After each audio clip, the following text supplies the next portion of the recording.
अस्सलामुअलैकुम। मैं हूं साकिब रज़ा, आप देख रहे हैं टिक चाचा। दोस्तों, आज की वीडियो में आपको मैं ये दिखाना चाह रहा हूं कि कीता में एक और नई तब्दीली हो गई है। अभी आप देख सकते हैं, जैसे ही आप कीता एप्लीकेशन ओपन करते हैं तो आपके सामने ये रेड रेड आ जाता है।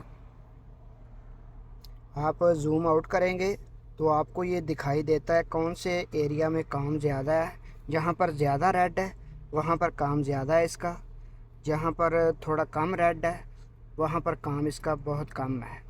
तो ऐसे अभी आप चेक कर सकते हैं, उस एरिया में जा सकते हैं जहाँ पर काम ज़्यादा है, जहाँ पर रेड ज़्यादा है, वहाँ पर आप जाके खड़े हो सकते हैं रेस्टोरेंट के पास।